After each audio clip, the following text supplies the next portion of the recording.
Saya cuma tamatan SMA saja, walaupun sebenarnya pengen kuliah, tapi terkendala biaya. Tapi saya ngajar ngaji di sebuah musola dekat rumah. Dari kenalan seorang ustadz di sana, saya dikenalin sama saudara jauhnya yang kerja di Pertamina. Bagian lumayan lah kedudukannya saat itu. Jadi saya dikenalin awalnya buat ngajarin ngaji anaknya seminggu 3 kali. Tapi setelah beberapa bulan, saya ditawarin buat kerja di kantor sebagai petugas fotokopi, beli-beli makanan, atau disuruh kesana kesini. Nah, beberapa bulan di sana, yang ngajak saya ini nawarin lagi. Mau nggak jadi security di kompleks perumahan Pertamina? Saya bilang, boleh. Apa saja saya mau, asalkan pekerjaannya itu halal. Nah, Bapak Andi sebut saja, bilang salah satu petugas keamanan. Dulu perumahan itu masih ramai.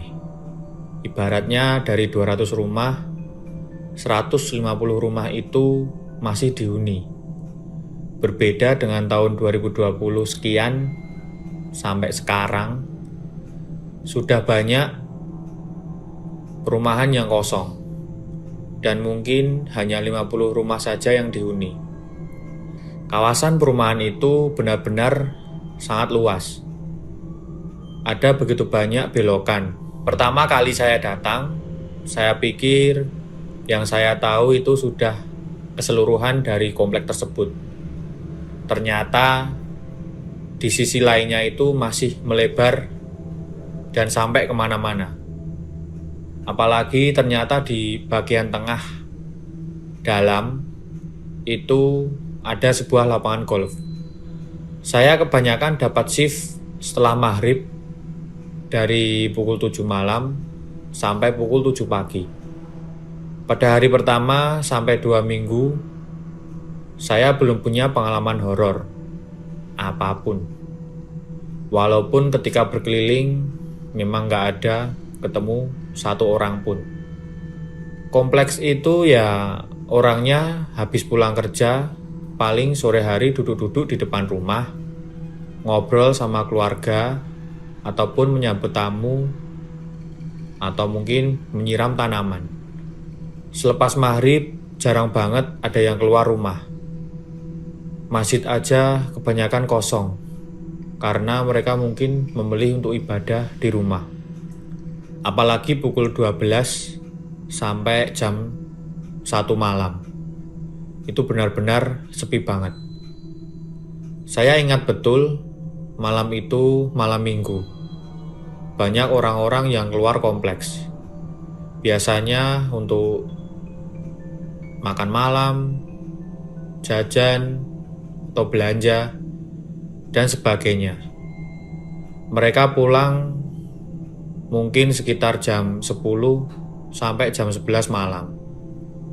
Setelah itu mungkin cuma ada 1-2 orang yang lewat. Waktu itu saya berkeliling dari blok A, blok B, C, hingga blok E. Blok E terletak di sudut paling kanan. Rumahnya nggak satu-satu seperti rumah yang ada di blok A sampai blok D. Rumahnya rapat seperti kontrakan, tapi sudah kosong selama puluhan tahun. Tinggal kerangka-kerangkanya saja. Tapi walaupun begitu, saya harus tetap memeriksa karena masih ada beberapa rumah yang dihuni di sebuah rumah di dekat pabrik. Jadi rumah paling belakang di blok E di dekat pabrik itu ada beberapa baris rumah, sekitar kurang lebih 5 rumah.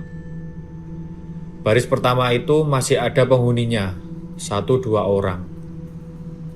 Karena terlihat masih rapi, masih ada tanaman, lampunya juga masih nyala. Saya berkeliling di sana. Suasananya benar-benar anyep. Ya, kalau saya bilang, pohon-pohon besar di depan rumah itu tampak bergoyang-goyang tertiup angin. Pabrik itu sudah lama tidak beroperasi. Jadi merupakan sebuah pabrik kosong. Saya pikir sayang banget rumah-rumah di sini banyak yang kosong. Apa nggak bisa orang-orang di luar pekerjaan itu tinggal di sini? Saya kadang bertanya dalam hati seperti itu. Dan ketika saya akan membelokkan motor, tiba-tiba di sebuah rumah yang berjajar seperti kontrakan tadi, yang banyak tanaman dan lampunya masih nyala, ada seorang bapak-bapak memakai kemeja polo garis-garis warna hijau memanggil saya. Saya kaget. Terus karena beliau juga kelihatannya sudah sepuh, saya nggak enak buat nolak. Jadi saya menepi dan membuka pagar. Saya ingat betul pagarnya itu pagar besi pendek sepinggang saya. Kemudian saya mengucapkan salam. Assalamualaikum.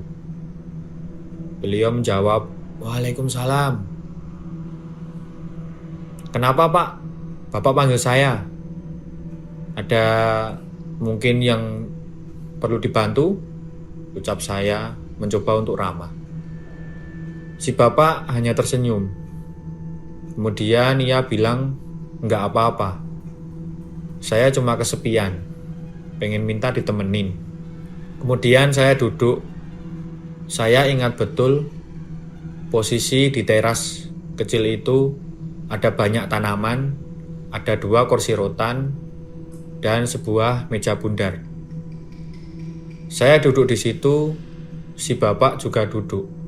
Tapi saya nggak bisa lama-lama Pak, soalnya saya juga mau keliling ngecek yang lain.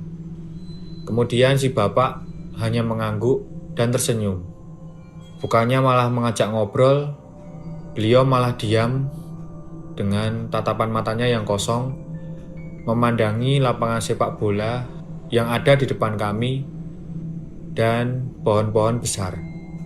Ya sudah, pikir saya, walaupun beliau nggak mau cerita, setidaknya mungkin dengan ditemanin membuat beliau sedikit senang dan bahagia, pikir saya waktu itu. Saya sempat mengecek di jam tangan saya, waktu menunjukkan pukul 11.30 malam. Kemudian saya berpamitan. Pak, saya keliling dulu. Insya Allah, besok kalau saya mau keliling ke Blok E, saya mampir ke sini. Si bapak tersenyum, mengucapkan terima kasih. Saya mulai berkendara dan keliling ke tempat lain. Hari esoknya, saya masuk shift malam lagi. Sampai di pos, waktu itu pukul 7 malam. Kemudian saya keliling dari Blok A, Blok B, dan Blok C dulu. Kemudian bergantian sama teman yang lain. Pas jam 11.30 malam, saya teringat ada janji sama bapak yang tinggal di Blok E. Jadi saya berkendara lewat dari masjid, mengambil jalur ke kanan, langsung ke Blok E. Saya melihat lagi rumah-rumah yang kosong. Lampunya rata-rata rumah di situ gelap. Tapi ada lampu jalan yang masih menerangi. Kemudian rumah si bapak itu yang ada di bagian tengah tampak sepi. Lampunya nyala, tamannya masih bagus.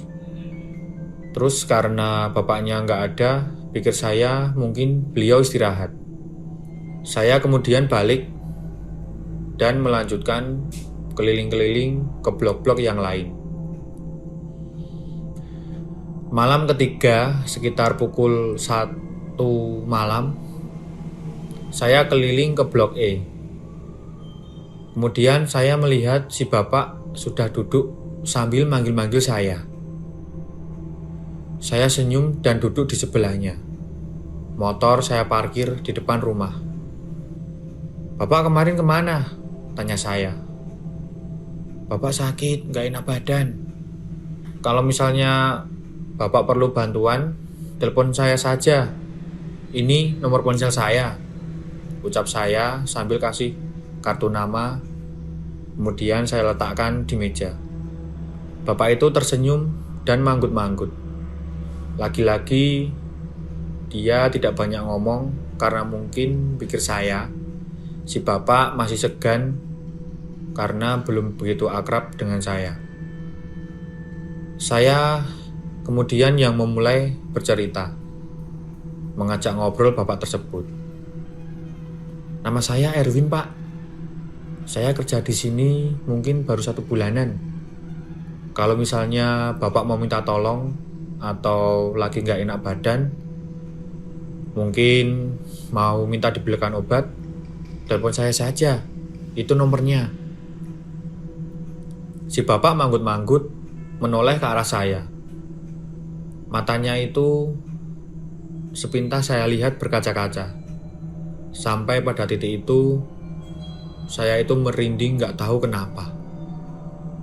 Mungkin karena cuaca dingin atau karena tatapan si bapak yang saya nggak bisa menerjemahkannya.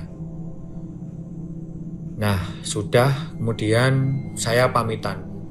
"Besok saya kesini lagi, Pak. Kalau memang ada apa-apa, ingat, telepon saya aja." Entah kenapa, saya tuh selalu ngomong kayak gitu, seolah-olah si bapak itu sendirian, kesepian, dan gak ada sanak keluarganya di sana. Kemudian hari berikutnya, malam Jumat, saya datang lebih awal. Saya sholat maghrib di masjid, kemudian sholat isya, dan setelah makan, saya mulai keliling ke blok A, blok B, C, D, kemudian balik lagi ke pos. Nah, ada salah seorang rekan senior yang sudah belasan tahun jadi petugas keamanan di kompleks itu.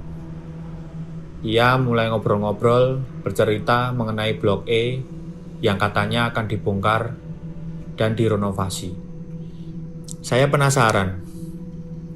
Kemudian saya tanya, "Maaf Bang, bukannya di blok B itu masih ada sekitar 3 atau 2 rumah yang masih dihuni? Apa semua direnovasi atau gimana?" "Enggak kok, enggak ada. Blok E itu 30 rumah. Yang ada di blok E itu semuanya kosong. Sudah belasan tahun tidak ada yang dihuni. Karena dulu kan dekat pabrik. Jadi suara bisingnya aktivitas pabrik mungkin bikin orang nggak betah. Jadi waktu itu saya baru masuk ke sini sekitar tahun 80-an. Rumah itu tuh sudah kosong. Sebenarnya saya jarang sih keliling dan berisa-berisa. Ya, lagian ngapain, kan kosong," ucap teman saya. "Masa sih Bang? Orang saya beberapa malam ini ngobrol kok sama salah satu penghuninya." "Penghuni yang mana?" "Iya, di blok E barisan pertama. Rumah yang tengah, ada seorang kakek-kakek yang tinggal di sana. Saya malah ninggalin kartu nama. Kayaknya si kakek itu lagi nggak sehat." Kemudian teman-teman saya satu shift, mereka berempat, mereka saling pandang, nggak percaya. "Loh, ini beneran? Masa saya bohongin senior-senior sekalian?" "Ya nggak berani saya," ucap saya waktu itu. "Kalau nggak percaya, ayo Pak Budi, ikut sama saya, nanti saya antarkan." Saya ngotot karena saya merasa benar. Orang saya ngelihat kok ada penghuni yang tinggal di barisan pertama rumah bagian tengah tersebut. Sepanjang jalan, saya merasa seperti kedinginan, merinding. Saya pikir apa mungkin saya masuk angin atau nggak enak badan. Pak Budi terus-terusan menengok ke arah saya karena kami naik motor masing-masing. Sementara 2 teman lainnya itu motoran di belakang. Jadi yang jaga itu ada 2 orang di pos depan. Nah, sampai di barisan blok E, itu seluruhnya gelap. Nggak ada lagi rumah yang nyala. Padahal beberapa hari yang lalu, rumah di bagian barisan paling depan itu masih nyala. Kemudian saya nunjuk ke rumah bagian tengah. "Di sana, Bang," ucap saya waktu itu. Pak Budi sama abang-abang yang lain kemudian menyalakan senter. Terus kami masuk. Ketika masuk, pintu pagar yang setinggi pinggang itu tiba-tiba saja lepas. Beda banget sama kemarin. Tanaman-tanamannya itu pun sudah nggak beraturan. Terbalik-balik, ada yang kering, gersang, nggak berwarna seperti kemarin. Namun anehnya, kartu nama saya masih ada di atas meja. Lalu saya merinding sampai di situ. Ketika Pak Budi dan abang-abang lain nyenter ke rumah itu. Rumah itu kayak udah gak ditinggalin dalam waktu yang cukup lama. Saya kaget dan bingung. Rumah itu kayak rumah sudah rusak, sudah rapuh, dan lembab. Sudah benar-benar rusak. Padahal seingat saya, rumah itu masih ada lampunya, bersih, dan ada penghuninya. Tanaman-tanaman di depan juga seingat saya masih segar dan berbunga.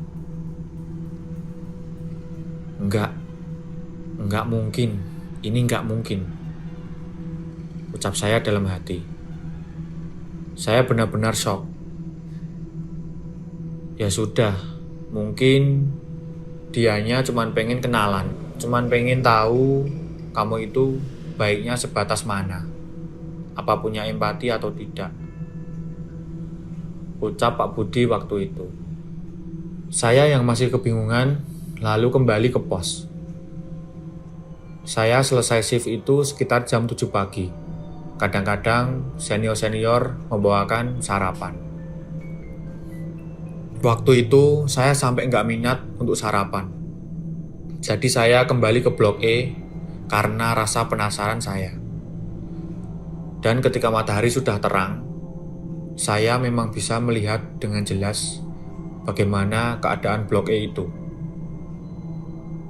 30 deretan rumah di barisan pertama, kedua, dan ketiga itu memang semuanya benar-benar kosong. Sudah rusak parah, sudah porak-poranda. Saya tertegun memandangi rumah di bagian tengah. Lalu teringat seorang bapak-bapak tua yang sudah sepuh selalu menatap nelangsa ke arah jalan. Saya tidak mengerti apa maksudnya. Sebagai salah seorang petugas keamanan, teman-teman saya kadang berbagi cerita mengenai pengalaman mereka berkeliling dan memeriksa rumah-rumah mewah yang ada di sana. Lain waktu, saya ceritakan pengalaman Pak Budi dan abang-abang yang lain. Terima kasih.